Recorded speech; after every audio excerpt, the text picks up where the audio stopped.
Those of you who are here in person at the Old Operating Theatre Museum, and those of you who are watching online to the premiere of Coma 2020, a short film by the amazing, inspirational and much loved author of National Treasure, Michael Rosen. I'm Lisa, I'm the Artistic Director of Apples and Snakes, which is a spoken word poetry organisation, and we've had the honour of working with Michael over many years, and most recently to produce the film we're about to see. 4 years ago, and a couple of days, it was April 2020 in the early weeks of the COVID pandemic. Michael was put into a coma with no certainty of what would happen next. He was in the coma for 40 days. This film captures how that experience was. After the film, there'll be a conversation between Michael and Dr. Hugh Montgomery. Hugh is an award-winning medic, author of hundreds of research papers, professor of intensive care medicine and doctor of the UCL Centre for Human Health and Performance, and one of the ICU consultants who took care of Michael during his time at the Whittington Hospital. There's going to be a chance for questions, both from you here in the room and people online. Before we start the film, I'd like to say a huge thanks to all the team who made the film, and especially to these people. Matthew Dove, who went above and beyond the remit of a DOP to make the film look beautiful and did all the editing and now is live streaming for us. Colin Riley, who's also here for the atmospheric soundtrack, which includes original sounds from the hospital, with thanks to the Whittington for letting him go in to record that. Joe Rosen, who was the executive producer, who, despite having a full day job, juggling, which always seemed to be about 6,000 other films being made, was always there to guide and shape what was needed, as well as opening his home as a location shoot. And finally to Michael, for giving Apples and Snakes and me the opportunity to work on this. I'm very proud of what we produced. And here you go, you can watch the film. Thank you very much.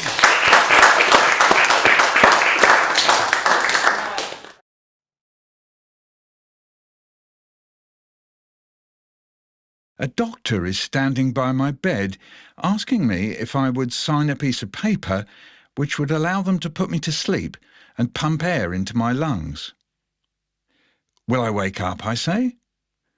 There's a 50-50 chance, he says. If I say no, I say. 0, he says. I sign.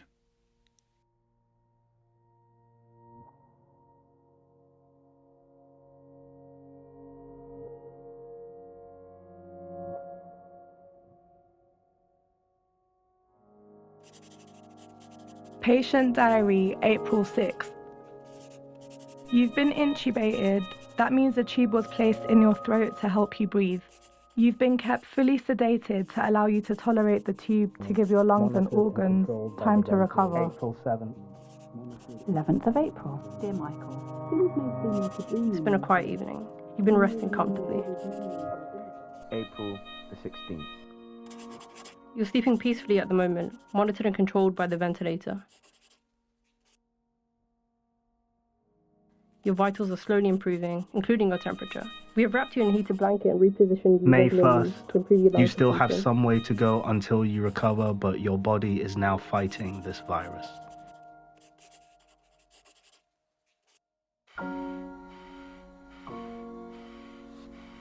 You required a ventilator to take over your breathing due to your further deterioration. The ICU team had to prone you, meaning you had to lie on your belly to help you improve your oxygenation. This procedure required 7 5th people of May. to reposition. You've done really well overnight. You're starting to move little bits, which is excellent. You've also been moving your arms about a little. I think you might be aware of us speaking to you.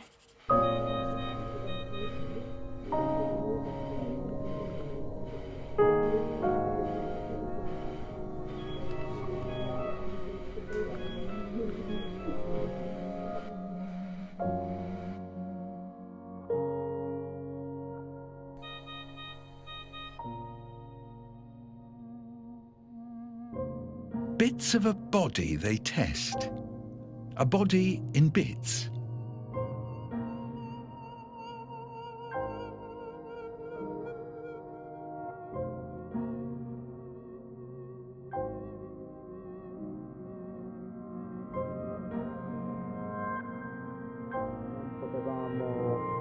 May 13th. Hi all. Mick is experiencing delirium at the moment, and this is making him quite agitated, hallucinating and moving his arms and legs around. Love, Emma.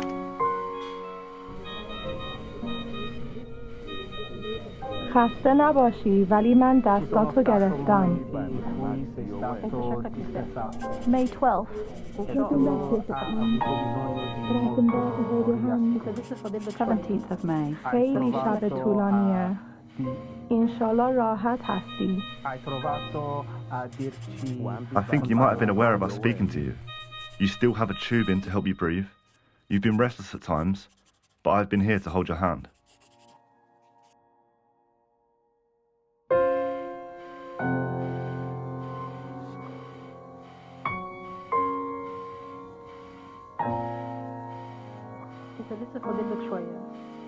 At 13:30 hours, Michael started blinking his eyes.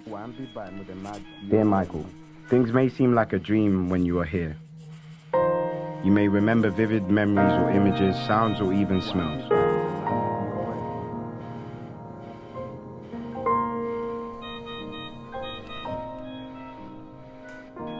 You are restless, but there have been moments when you have been distressed and needed lots of reassurance.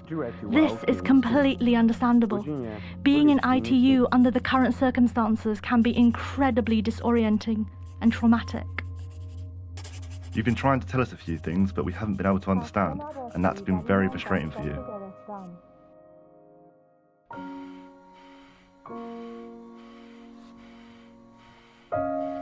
Hi all. Mick is talking. Still confused, delirium at times. They think he may have some nerve damage, and I don't know if this could be permanent or temporary. Love, Emma.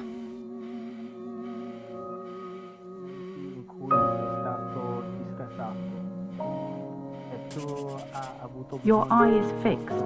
The pupil is open all the time. It looks blown. I have a dream I'm in a place where I can't see or hear. I can't feel what I'm touching. I can't taste my tongue. There's a field of bodies. We stare with eyes that can't see. I am under bodies, but I tug on legs and heads and get free. I look back and see 10,000 elbows, hips and knees. They belong to people, and I don't know why I am not one of them. I continually remind you where you are, which seems to help when you get a bit agitated. There have been moments when you've been distressed and needed lots of reassurance. You've been trying to tell us a few things and we haven't been able to understand you, and that's very frustrating for you.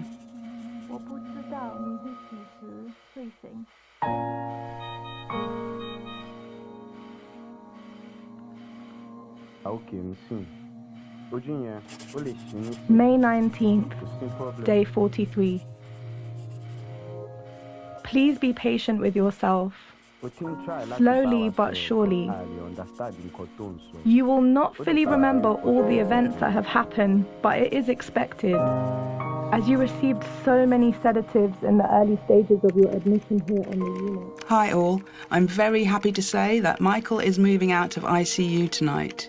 He is talking, still confused, delirium at times, and is trying to piece it all together, obviously, but slowly becoming more Mick-like.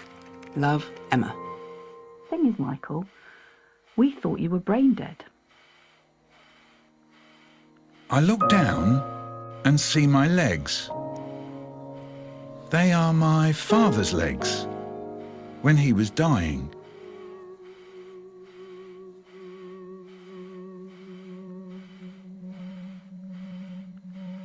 I lie in bed trying to remember my shoes. I don't know what shoes I've got. I don't know what shoes I've got at home.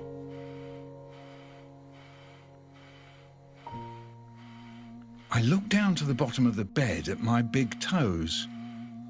The nails have come off and there's just dried blood. That's what's happening with COVID, they say.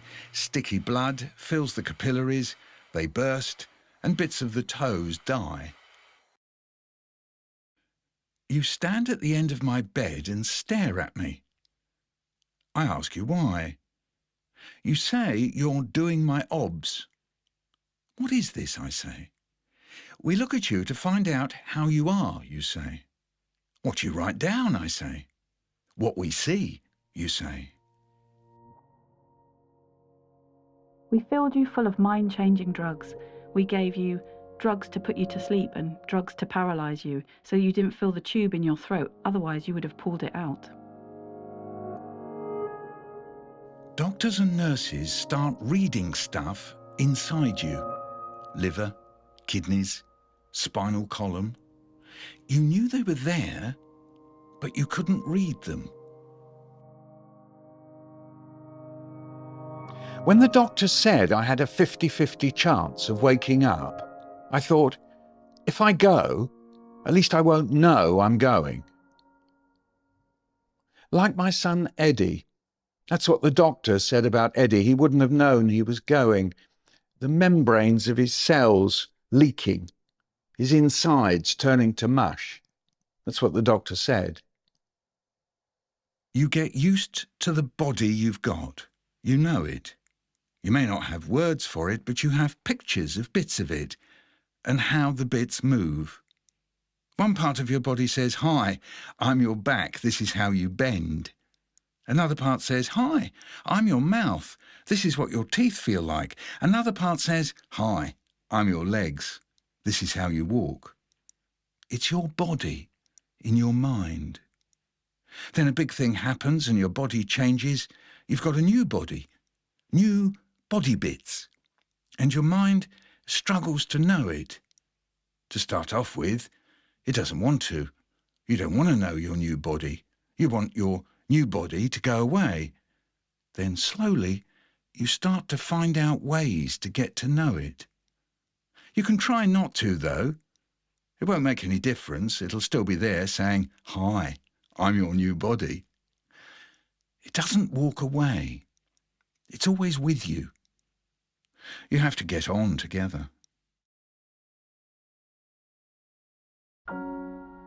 My grown-up sons come over to take the dad for a walk. I don't have a lead, I don't run off, and I don't sniff other dads.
Thanks very much, thank you.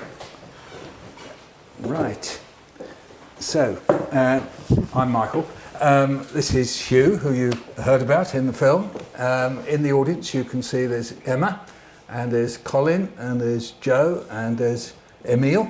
And who else have we got here? Yes, announce yourselves. There's Joe up there, sorry, yes. Isaac, that's right, there as well. So very good. And Elsie, yes, our daughter, and Betty, my stepmother, wicked stepmother. Excellent, lovely to meet you. Love you came here. Hello to those people online. Where are you there? Where am I looking at? Up there. Hi. Right, so we're going to talk to each other, Hugh. Right. The first thing I want to know about a bit more is what is intensive care? That thing, that place that I was in. How would you describe it? Well, you could take that in many different ways. It's not a nice place, as you discovered, but it's a place that you would go when a major organ system can't maintain itself, what we would call homeostasis. So if you can't keep a system within its own bounds of survival, you come to us. And occasionally come to us if we think you're about to get nudged off the edge. If you were about to have a big operation, for instance, we might try and keep you on the straight and narrow when you're there. But you come if you're very poorly, generally speaking, otherwise, as you were. And nationally, around 1 in 4 patients who come to us, as you did, will not leave. They'll die on the unit. So, and it's not a great place. So, as I understood it, it involves shutting down as much as possible of all this. Yes? Is that fair, or is it something else? It depends on what you've got wrong with you. Sometimes it's a very simple organ sport. So, for instance, if your kidneys switch off, we just have to connect you up to a machine that does the work of a kidney. Yep. It's just that your kidneys are that big and the machine is a lot bigger. For your case, when your lungs packed up in the way they did, you wouldn't be able to cope with the work of breathing, and the amount of oxygen in your blood was sufficiently low that you had reached the point when you wouldn't survive. And other organs, as you know, in your case, went down as well. As we saw with COVID, they cascaded. So in your case, we had to knock you out, put you on a breathing machine, try to do weird things to you, which means changing the ratio of the amount of time you have when you breathe in to out. Normally you take a short breath in, out. It's about 1 to 6. Long pause. For you, we had you 2 in to 1 out. So you were going that way around, which of course you wouldn't be able to sustain on your own. And we had to set the pressures in a way that you wouldn't have liked. And to do that, you would have ripped the tube out given half a chance. So we had to not only... Tubes going in here. Tubes going in there. And we had to, therefore, have you heavily sedated, but also had to relax all the muscles, because otherwise the muscles wouldn't have let us drive the air in. And your drive to breathe would have overcome what we were trying to do for you. So we had to paralyse you as well. So you were given a paralysing agent and then a lot of drugs to keep you flat to the best of our ability. Yes. And we'll perhaps talk later about what consciousness is, because we don't really understand it. But we tried to keep you as unconscious as we could make you. And then we have to wait for your lungs to get better on their own, because it's you that cured you. We didn't. We supported you while you cured yourself. That's all we can do with lungs. And given that it was a virus, you've got no antibiotics are no good. No, you just wait for the body's own antibodies to deal with the virus? Yes, and of course in those days you were in sort of wave 1, so we had no idea what this thing was, and most of what we've been told about that came out of China and Italy was wrong. So really? Yeah, and we were pretty much the second hospital to get hit. So North Mid got hit before us. We knew it was about to come down to us, and I was on the Friday when at one point I think we'd started with 1 person and we were tubing someone, I think we were tubing about 3 people an hour on that Friday, and we filled all the beds up then to 3 per bed, and you know it was, and you were in that first wave, and we didn't know anything about the disease except we quickly worked out that what we'd been told wasn't true. And that was what had you been told? Well, we were told that lungs were very stiff and that you had to put very high pressures in to hold the lungs open, and that turned out not to be true at all. We were told that people, in fact your life was saved by one of those conversations, we were told that people suddenly stopped breathing, and that it was something to do with the brainstem that they packed up, and 1 minute they were talking fine, the next minute they dropped dead. And we saw that. I'd go and visit people like you on the ward and say, how are you doing? Oh, I'm not so bad. And then I'd come back 20 minutes later and they'd be dead with the phone in their hands. But what they actually were getting was big blood clots hitting their lungs. And we worked that out quite quickly. And in fact, I'd phoned in. I wasn't on call that day. My colleague Sarah was, and phoned her and said, we think it's clots. And she put you in the scanner and found your big clot in your lungs. And if she hadn't found that, you'd have died. So we would. And so COVID is not only respiratory, it's also vascular. It's affecting the veins and arteries with clots. Yes. Thickening of blood. Yes, and kidneys. So 27% of people, kidneys failed, as yours did. Livers went down, and skin, as you discovered, nails, hair. And we had brains. And as you know, I think there was a vague quote about us thinking your brain was dead. That was you? Yeah, I think that probably was me. We had a woman saying it, but that was you who said to me, we thought you were brain dead. Yeah, because you didn't wake up properly, and you'd blown a pupil, that pupil which is still blown. And we kept putting you in scanners because we found a lot of people that when we got to the point where their lungs were better, we go, whoopee, cured, switch all the sedation off, and the brains were dead. They'd had multiple strokes, venous strokes or arterial strokes.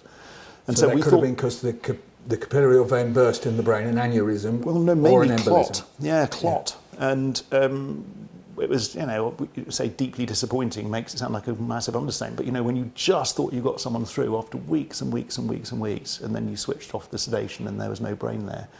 And we were worried about you because you didn't wake up in a meaningful sort of way, and this pupil was blown. And I think we scanned you 3 or 4 times looking for the strokes, and that weren't there. Right. And it turned out to be and then you had a herring. wicked plan to bring Emma in. Yes. Just tell folks about that. Yeah.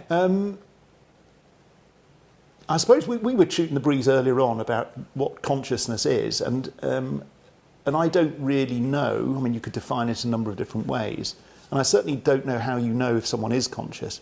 And I've seen people who are as unconscious as you could imagine them to be, and yet they seem to have some sort of awareness. So sometimes people will choose to die when the relatives aren't in the room, or they'll seem to hang in there for a week until the son arrives from Hong Kong, and the moment they walk through the door they die, or even when they're very deeply sedated.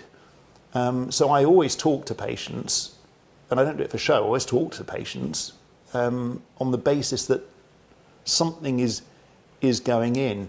And I've once or twice seen people respond to another person, and you weren't doing anything for us. So we weren't officially meant to be bringing people into hospital, as you know, at that point, because of infection risk and so forth. But we've got excellent nursing staff, as you well know. They are, and they just said, yeah, come on, we'll get Emma up. And we took you up the lifts to the atrium, which is, as you know, looks out across London towards Arsenal Stadium, and it's a big sort of glass. Yes, exactly. Maybe that was what woke you up. And we got you up, and Emma's in the audience, she probably remembers, but you remained as mad as a box of frogs. Even when Emma was there, she was trying to hold your hand and talk to you, and it seemed to me that there was, I don't know what Emma thinks, but there wasn't a lot going on, I don't think. I know Michael's hand felt very strong, though. It felt like his strong warm hand grip was us. Yeah.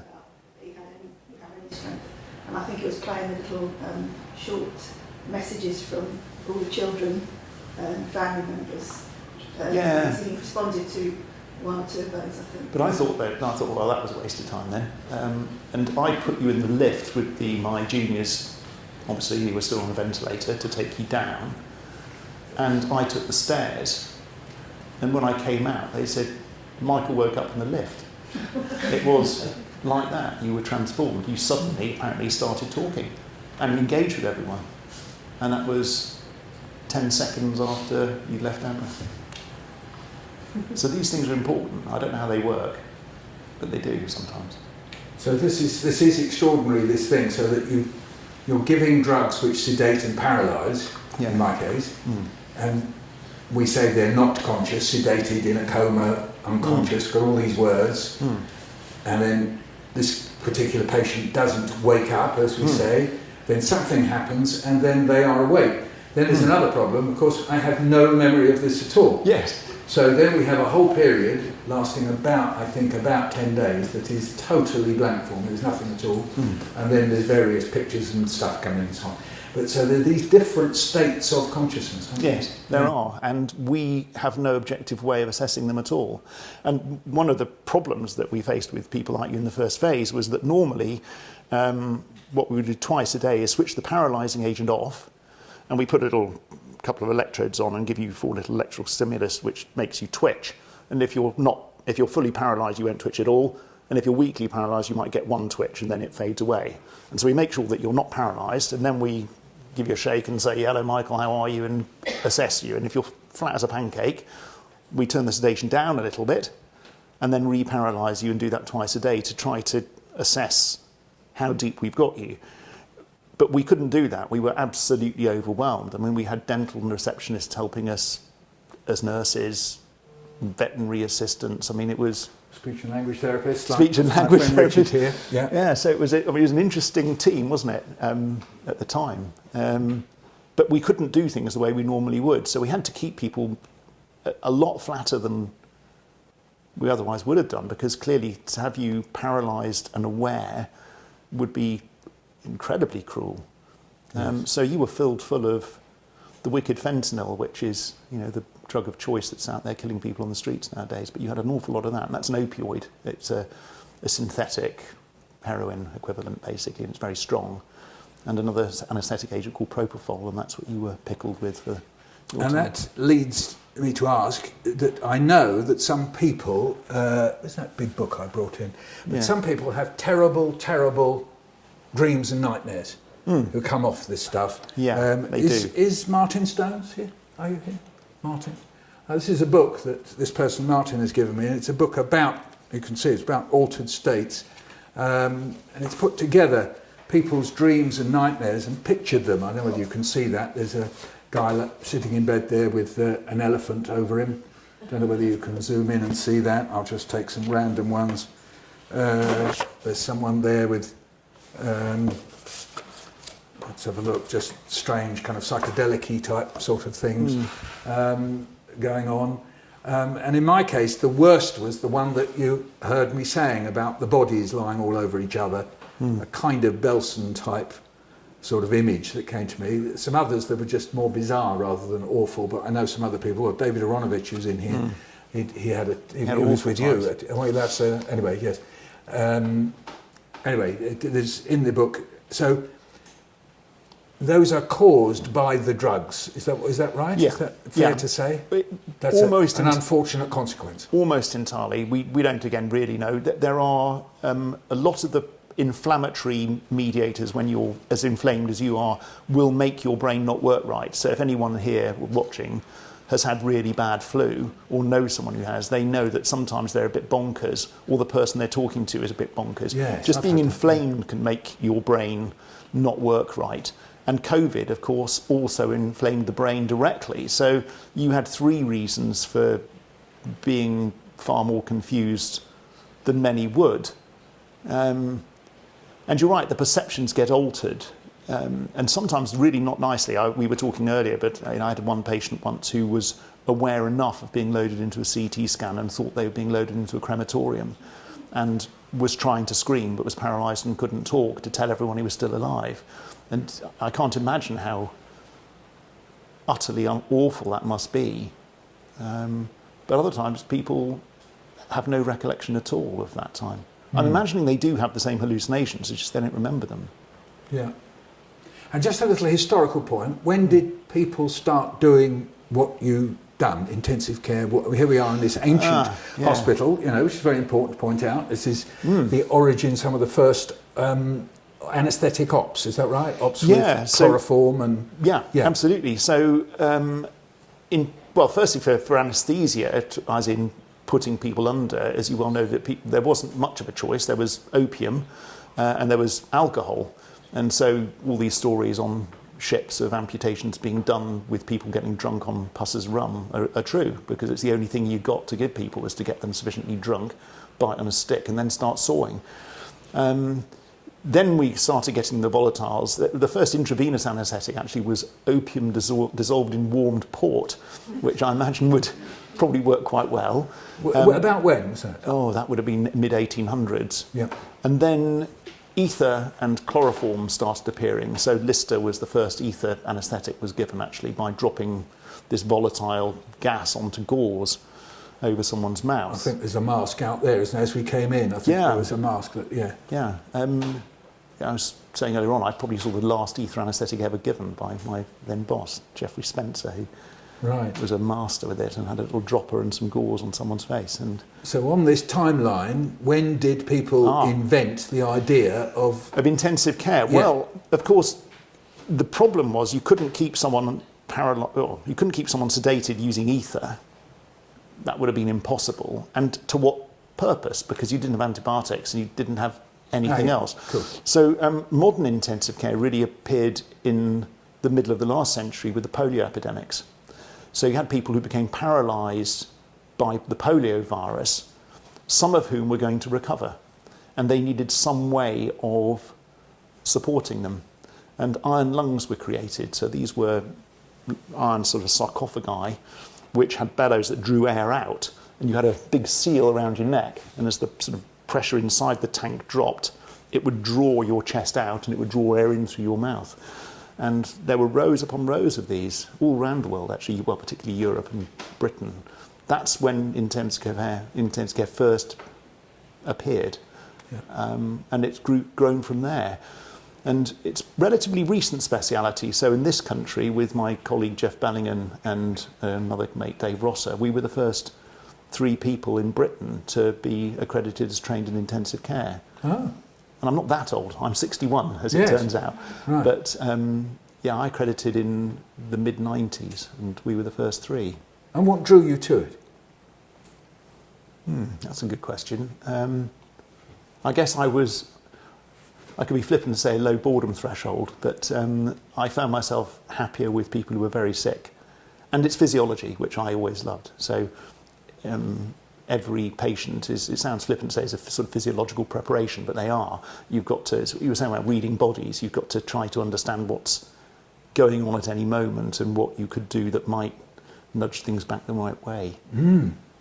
Yeah. That's what you're doing. You're reading these different tubes and organs and how they're, oh God, this one's going down. And actually, being fair, the nurses do most of it, if I'm completely honest. You know, nursing staff on intensive care, as you now have learned, I always describe them as sort of fighter pilots. They're reading multiple screens at any one time, and at any one moment, anything could happen to destabilise the situation. And they're the people who are really, most of the time, doing all of that fine-tuning. The doctors come in and try and set a course, and occasionally you get called in when something very bad happens suddenly, but it's the nursing staff who are flying the plane. Yes, one nurse told me that every time my blood pressure dipped, she woke me up. She puts it in the diary, but I guess that just meant giving me a bit of a nudge, or something probably. like that, just to sort of get the blood pressure going. back up again. Yeah. But she was watching a thing, so it was going, whatever it was doing, so suddenly going down and going. Well, that's a good nurse, because that's much better than pouring in drugs to raise the blood pressure. Yes. Just poking. But it was traumatic for them at this time. I'll finish my questions here and we'll take questions from the people watching or in here. One nurse I met, you probably know her, I won't name her, but she said that it became so traumatic, partly the death rate, which I think you told me was 42% on thereabouts nationally. The ward, that she hasn't been able to go back, or she hadn't about 2 years ago, that it was pretty traumatic. I mean, were you on an intensive care ward, Richard? And given that you hadn't been trained for that, was that difficult for you?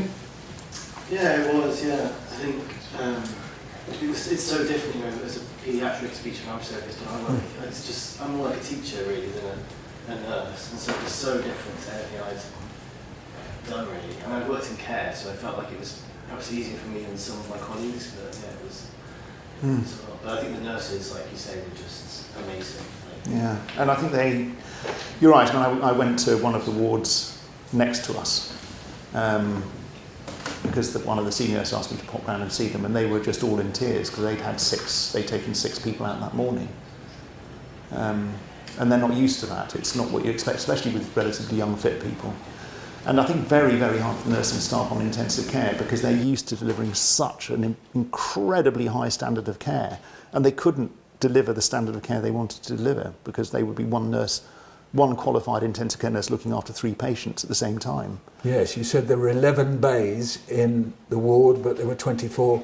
It should be 11 bays, 11 beds. Yeah. And it got to 24, you said at one point. And higher. Higher. And then having to ship people out. And those are only tubed patients. We had wards full of people on masks, which we never brought in, that would normally have been in the ward as well, been on ITU. So it was it was a challenging time. Yeah.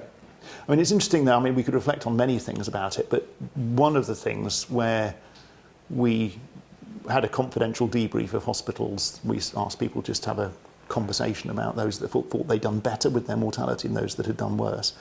And it was all confidential, so I won't tell you who did what. But we were trying to work out what people who'd done better or worse had done differently. And the only signal we could find was human factors. It was the hospitals that tended to do better, tended to have very cohesive doctors and nurses who got on with each other, management who talked to them, like the Whittington. It's a very friendly place. And places where there was slightly less cohesion seemed to do perhaps not quite as well. Fascinating. Right.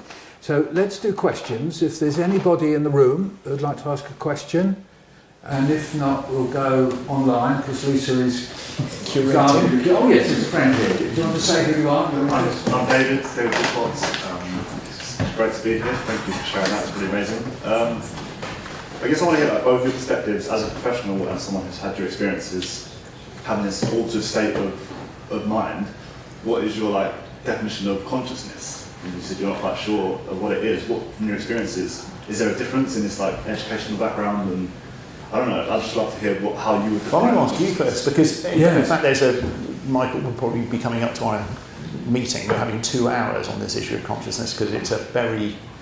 Well, how would you describe consciousness? How would you define consciousness?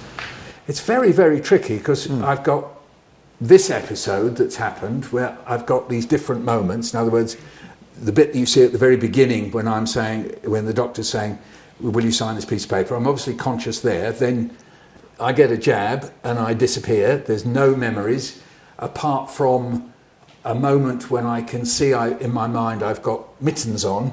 Yeah. And I'm saying I don't like the mittens. Yeah. And a Chinese doctor is saying, save your energy. She's saying, save your energy, save your energy. She repeats it, almost like a mantra. And I'm cross about these mittens. And then I go away.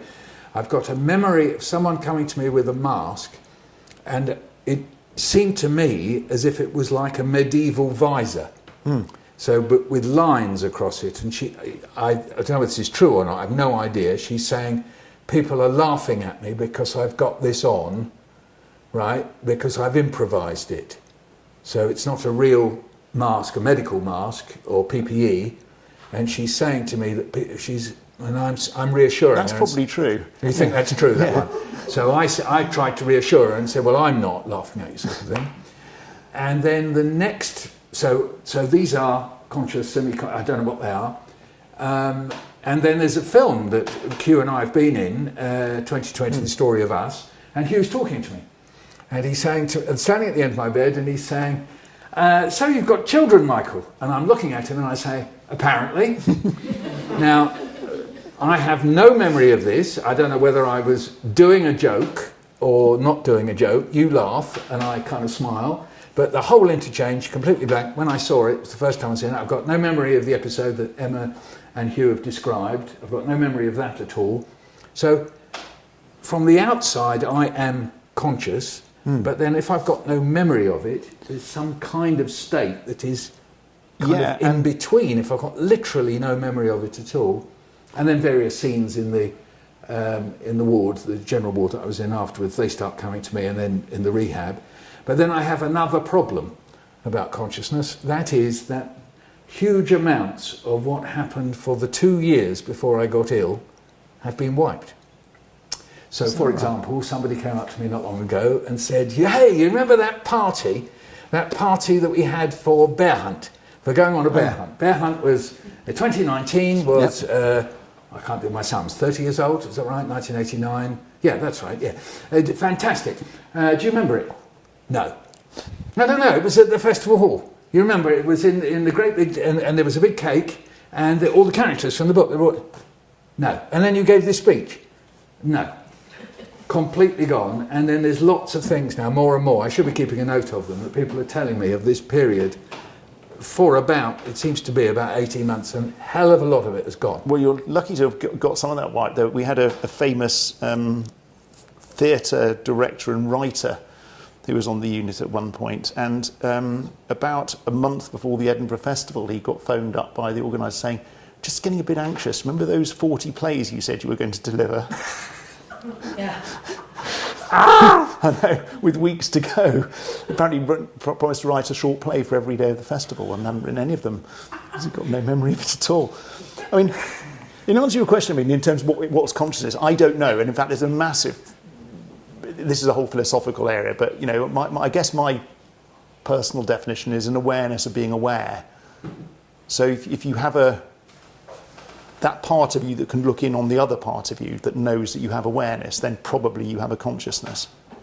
That's probably it. But we're very confused now. There's a paper that was published last year showing that 84% of people in REM4 sleep, so as asleep as you can be, if you give them a simple instruction, which I think was to scratch their nose, 84% of people can do that when you think they're fast asleep.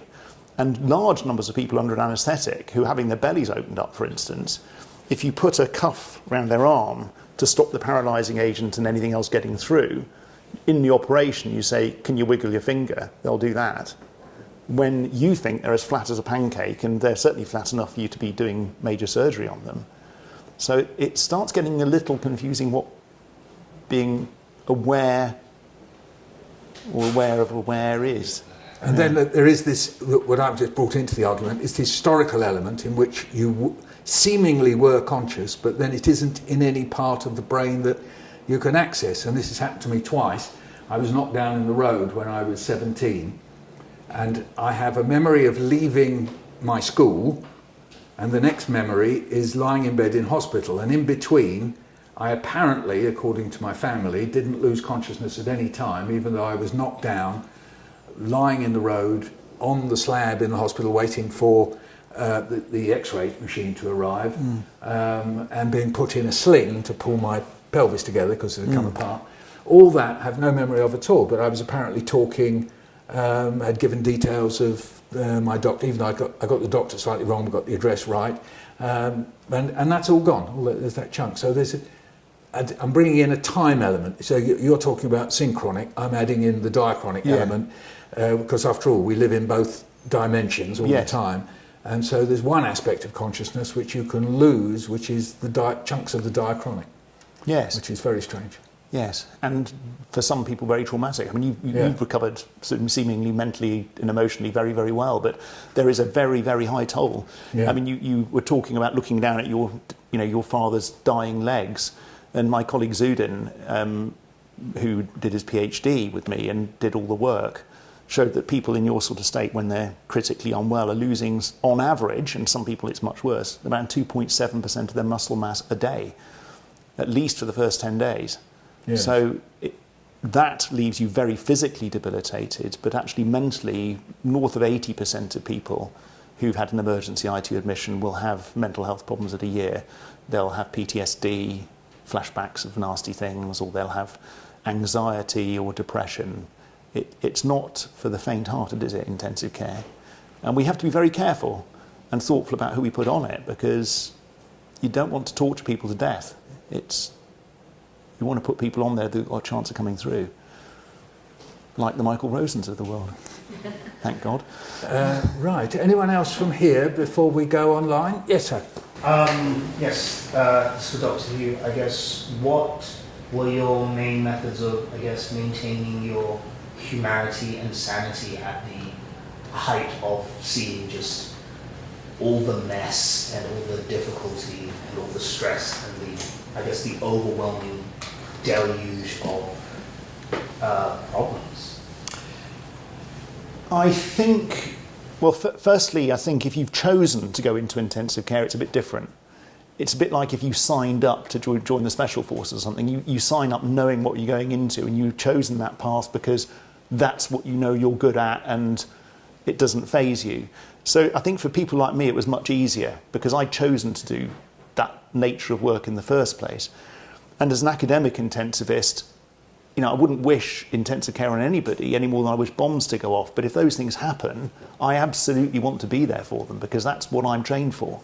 So for me, in that way, it didn't get any better in that that's what I was good at and I got the opportunity to apply myself. So I didn't have a distressing time during COVID. I had problems for later for other reasons, but for COVID, I didn't have a problem with that. The big stress was, I think, for the nursing staff particularly, and the doctors who weren't used to doing it, who suddenly got thrown into it when they weren't ready for it. Because the nursing staff, as I say, suddenly couldn't deliver the standard of care they expected, and they were stuck at the end of the bed in that PPE, sweating, uncomfortable. That noise you heard, all those beeps and pings, imagine that with 30 machines doing that, and a whole raft of other machines. It was a cacophony. And if you've got a plastic visor over your face and something else, you can't hear what's going on. All the social congress disappeared. They couldn't, all nursing staff, go off, take masks off, have a cup of coffee and talk to each other. So that sort of social cohesion vanished. So I think it was much, much easier for me. I think it was far, far harder for people who hadn't chosen it, actually. Okay, let's go online, yeah. So the first question is, would you encourage family to read to patients who are in a coma? If so, what? Well, that's a good question for you. You've been there, so what would you want to be read to? And what Ems, you sent in, Ems and Elsie, you sent in a Spotify set of tracks, didn't you? And I think the nurses played them to me. We did, yeah. We had. I forget what your playlist was, but we did often ask people to say, what is it you like to hear? And I remember we had two next to each other at one point.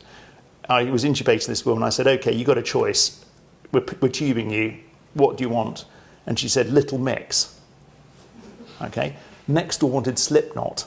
Right? So we've got these two things playing next to each other. It really was pretty awful.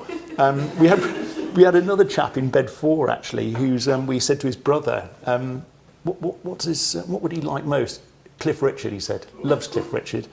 So this guy got about 4 weeks of Cliff Richard, and it turned out it was a practical joke. He hated Cliff Richard. So his brother had stitched him up. Yes. We had, you sent it under Milkwood, didn't you? I sent a mixture of poetry, music, and sound effects like bird song and rain and water. So I think it's a really good question. I mean, it's worth saying, because something people see in film and television all the time is when someone's had a head injury, for instance, or a bad stroke, been walloped over the head with a hammer or major neurosurgery, that they talk to them all the time, they play them music and they put the radio on, and that this somehow helps them come back to where they were. And we now know it's harmful, that your brain is trying to work out what the hell is going on, and if you bombard it with a cacophony of stuff, it messes up the recovery. So you've got to wait until there's a bit of grip, the tyres aren't spinning in the mud anymore, and then you can start engaging. For patients like you, I do try to suggest that we get music or other things, because if someone's flat and isn't hearing it, it's just a waste of time, it doesn't matter. But if there is something, it will give you anchors of day and night. And for me it would be the shipping forecast, followed by farming today, followed by I set my times going, okay, that's 4:45, and my day is measured in that way. And if you haven't got that, you're not eating because you're fed through a nasogastric tube, and you haven't got morning, noon and night and 3 meals a day and the radio, you're adrift. You've got no anchor points at all. Yeah. So I do think that hearing those things is helpful and important, as is talking to me and touching them. Yeah. You may or may not remember, but I would always be coming up to saying, hello Michael, my name's Hugh, you might remember me. No. But at the time you might have heard yes. me. Yes, exactly. Yes. And I think that's a part of the two consciousness, you see, that there's the consciousness that you saw me when I was waking up after Emma came and so on, and then this fact that it's disappeared on the diachronic scale. It was there in the synchronic, not in the diachronic. And the nursing staff making quite clear that when you were agitated, they could hold your hand and talk to you. Yeah, that's in the nurse's diary. It says that we had to hold your hand, you were getting agitated, and then one nurse who says, I can see that you support Arsenal, and you weren't very impressed when I told you I support Derby County. So the idea of this person, I thought every time I look at that bit, I laugh to myself, because what does somebody in a coma look like not impressed? Yeah, you didn't look impressed when I said we support Derby County. Yes, right. Anyway, but yes, very good. Okay, so another one. Yes. This is an important one. What was the most requested music artist for the playlists? Oh, that's an interesting question. I don't know, actually. I think it would all depended on the generation. I mean, in wave one, we did have quite a lot of young people. So people in their early 20s, much to, wasn't what the press got to hear, but we did have people in their early 20s. And of course, what they chose, I have absolutely no idea. And whatever it was, I didn't like it anyway.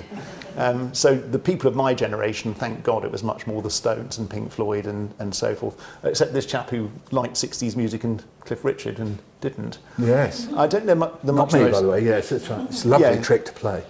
I can't remember, to be honest, but I think a lot of it was because it was people of my sort of generation.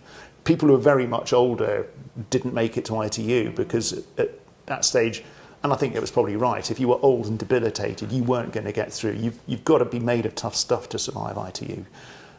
So you had to. There wasn't an age cut-off in that we went, you're too old to come. Absolutely not. But if you were frail, then you didn't make it in. And that meant there were an awful lot of people hit in their, I suppose, 50s and 60s. And so I guess you're looking at the sort of music I was listening to at that age, which is mainly Stones and Floyd and people like that. Has being in a coma, this one for you, Michael, has being in a coma changed your view on life and death? What are your first thoughts, memories, feelings when you woke up? And while in a coma, have you had any visions of heaven or hell? The last one is no. No heaven and hell. I think I've said the two recurring dreams I had, there was the one in the film, the other two, when psychologists came to me and said, have you had any bad dreams and so on? And I had to say that one dream that I kept having was of a German Christmas party. Okay, I've never been to a German Christmas party, but anyway, a German Christmas party, and I'm sitting outside in the garden, and I can't move my legs. And someone comes up and explains, and they're speaking to me in German, which I only understand I did 3 years of German at school, so only a little bit, and they say, we have these berries, and we call them Wasbeeren. There's no such word, by the way. Wasbeeren, and we throw them in the air, and then they explode, and then we all sing. And I said, oh, that sounds nice, you see. And then they take the Wasbeeren, and they throw them in the air, they explode in the night sky, and then they go, Stille Nacht, Heilige Nacht. And I remember the psychologist going, any more? And I said, yes, no, there is. There's a really interesting one. I said, it's sort of like a kind of utopian socialist thing. And I could see his eyes kind of glazing over. And I said, yeah, it's like there's this German farmer. Why German? I've no idea. German farmer coming towards me, and he's in bib and brace, like dungarees, and he's standing next to a 1930s tractor. He's got his whole family with him, and then he gives a little routine where he starts saying how we've all got to love each other. And we've got to love our partners, we've got to love our children, we've got to love strangers, and in the end we've got to love everybody, otherwise we'll all be destroyed. And I said, have you written there now? Is that some kind of manifesto? And he says, yeah. And then I turn to Emma, and I say, Emma, have we got the manifesto somewhere? And Emma says, well, we've got it, you put it away somewhere or something. And then we got to think, because me and Emma's quite often have where I've put something. And it's always it's me. So. And so there's this thing where I'm talking to Emma, and I get distressed because I can't find the manifesto. So again, the psychologist went, It wasn't quite what he had in mind, with sort of clocks strangling people and elephants climbing a bit. They weren't traumatic, so there was that. Very bad. And then the question about other views, different changes about life and death. No, I don't think so. I think I'd a sense of life and death.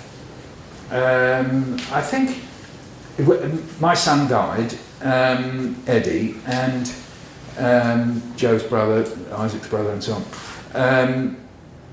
And I think the way that had affected me, one of the ways it had affected me anyway, is difficult to describe, is that the problem is not death, it's grief. So the thing you have to deal with, once you've dealt with the rationality of what is death, it's how to deal with grief. And then part of that is the way in which you're not really grieving for the person who's gone because they're not there. You're grieving for yourself. So part of the thing of being in the coma was there was an element in which I was grieving for myself. not because I had died, as you've noticed, but there was a sense in which I sort of had. It's very difficult to describe, but there's an area that isn't to do with death, but it's to do with grief. And so I think that somehow or other connected up, particularly because of this split-second moment I had when, I don't think it was you, was it, who was saying 50-50 chance? No, that wasn't me. No, I think it was a guy with glasses and a beard. Does that make sense? I was waiting, I was on the receiving end of you. Yes, exactly. You were waiting for me to come down on the trolley. That was the moment I had, that split-second moment when as is in the film, and I did think of Eddie. So there was a way in which these two things have collapsed together slightly, and partly because you and others have explained what a close-run thing it was, and also, of course, if Emma hadn't run me to the hospital that night, because my SAT level had gone to 58, which is not too good. Not good, you would say. In other words, bloody awful. Yeah. Yes. So that sense of sort of the two things have slightly collapsed together. So I think that's had that effect on me. What was the very first bit of that question? That was it. That was it. Depth, yeah. Yeah. Okay. So do one final question. One final question. Yeah. How valuable was the diary to your recovery? Yes. Well, I tell you what. Let's just say, Hugh. When I've been talking about the diary, some intensive care wards do a diary, some don't. So, what's the background to the fact that the nurses did keep a diary? Well, we decided some years ago that we would. We felt that the few units that had tried it reported back that patients really valued it, because otherwise you say you've got this loss, there's this thing that happened, and there's no common ground between you, let's say, and Emma, because she's got one experience of it all, and it might have been in non-COVID days, being in every day to see you, and not sleeping and worrying about you and all of that other stuff. You've got no memory of that bit at all, and then you come out the other end and there's just nothing. And the diary provides a narrative where you can read your own story and understand. And without days other than COVID, we have a Polaroid camera, because of digital cameras, that brings a whole load of GDPR and data governance, but we have a Polaroid camera too. So if it had not been a COVID time, we'd have taken photographs of you and stuck them in as well, so you could see yourself as things go by. But you can tell me whether you found it useful. I mean, I think what we're told by people is that they find being able to read their own story is helpful. Yeah. Well, there's several phases to it for me, which is that the physical diary, Emma said, there's the diary. When I came home, you said, it's on the table, didn't you? You said, it's there. And I didn't open it. Why didn't I open it? I don't even know why I didn't open it. I just didn't. And Emma, you said it several times. You said, there's a diary there. I think I may have looked at it. And I don't know. it's very hard for me to connect with it, but I just don't know why I didn't. Then when we started to make the book, Many Different Kinds of Love, it was Emma's idea that you could put the diary entries in it. And then I think what we did was photocopy the diary and sent it to the editor. I still haven't read the entries, right? Sent it, and Emma read it and found some pieces, and then the editor did, and the book came out. I still hadn't read it, believe it or not. So this is now about 2 years, all right, still hadn't read it. And then I had to record the book, so then I had to read them all then. And so bit by bit, it was very slow. And now it's a treasure. I mean, except the nurses have stolen it from me. They did. They came around and stole it. They've taken it, and it's in the nurses, what's it called? The RCN, the Royal College of Nurses exhibition. Is that right? So they've nicked it off me, and then they said, hello, I said, can I have it back now? No, it's going to Edinburgh. Oh, is it? So actually I haven't got the physical diary, so all I've got is the photocopy and the extracts, quite a few extracts that are in the book, and I quite often read those, and it's a huge, it's a comfort to me, and also, of course, I do get quite upset. Yeah. I mean, I do get upset, and I don't even know why, but when I meet the nurses or read it, there are moments there. There's a nurse, is it Louis? No, Wincy. Wincy. Yeah. And her letter, someone told me she was Jamaican, she'd come from Jamaica, I think. Is that right? I think, anyway. And just the way she says about the way I kind of got it in front of me, but just the way the letter ends with her saying, may, it's like a wish, like, may you have good times, God bless, Wincy, don't get upset again. It just overwhelms me when I see it. It's a complete stranger, and I've never met her, and I don't know what she looks like or anything, and there's this message of goodwill. So it's incredibly powerful, amazing, yes. Yeah, well, I'm glad. I mean, and you are right, that there was a question someone had earlier on about how do you maintain compassion. I don't know how they do, but they do, and it does come out in what they write there. It's not just a question of today your ventilator settings are this, and you know, we've cleaned you up and done whatever else. It's far more than that. It's genuinely compassionate. And how you maintain that when you're flying the fighter jet, I don't know. And somebody just lying there is sort of, you know, hardly not responding. I mean, if you say, I'm looking after you, and someone says, thanks very much, but this person is not answering. I suppose there is a theme, isn't there, from tonight, which is about humanity, really, because it's about trying to maintain the you above the medical preparation. And we do try to remind ourselves too, as you know, that we often say to patients or their families, can you bring in photographs of them? Because it reminds us, if we see them walking the dog or playing with the grandchildren, that we go, oh, that's who this person is. Because it's very easy to not see them as the person, but to see them as the patient. Yeah. Very good. So we'll finish there. Thank you very much for coming, folks. Thank you, people who made the film are here. Lovely to see you. And thanks to everybody online. Where's the camera? Where am I saying hello to? Up there. Thank you for coming and listening to the streaming. So that's it. And thanks Lisa, the producer, Lisa Mead, who's here from Apples and Snakes. Thank you.